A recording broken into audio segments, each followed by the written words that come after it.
Hello, and welcome to the daily Orthodox Christian scripture reading for the fourth Sunday of Great Lent, Commemoration of St. John of the Ladder. The first reading of the day is from St. Paul's letter to the Hebrews, chapter 6, verses 13 through 20.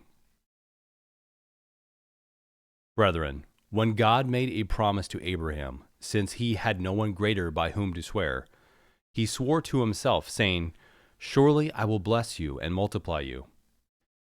And thus Abraham, having patiently endured, obtained the promise. Men indeed swear by a greater than themselves, and in all their disputes an oath is final for confirmation. So when God desired to show more convincingly to the heirs of the promise the unchangeable character of his purpose, he interposed with an oath, so that through two unchangeable things, in which it is impossible that God should prove false, we who have fled for refuge might have strong encouragement to seize the hope set before us.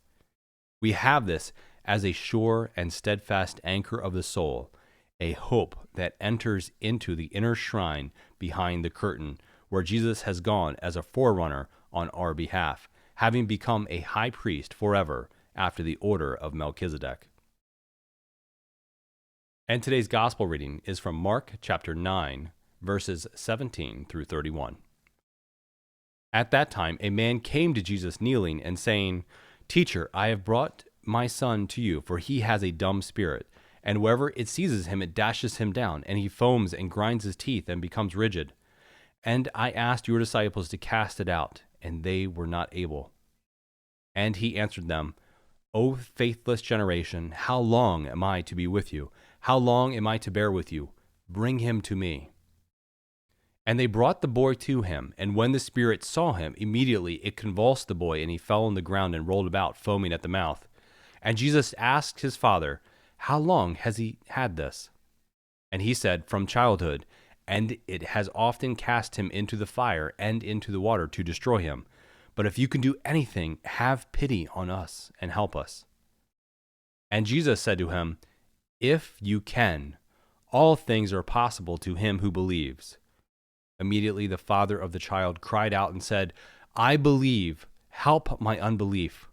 And when Jesus saw that a crowd came running together, he rebuked the unclean spirit, saying to it, "You dumb and deaf spirit, I command you, come out of him and never enter him again." And after crying out and convulsing him terribly, it came out, and the boy was like a corpse, so that most of them said, "He is dead." But Jesus took him by the hand and lifted him up, and he arose. And when he had entered the house, his disciples asked him privately, "Why could we not cast it out?"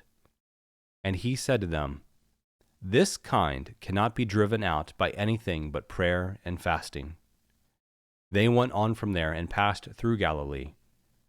And he would not have anyone know it, for he was teaching his disciples, saying to them, "The Son of Man will be delivered into the hands of men, and they will kill him. And when he is killed, after 3 days, he will rise." Thank you for listening. Let the brightness of the Lord our God be upon us and direct the works of our hands to do good. See you tomorrow.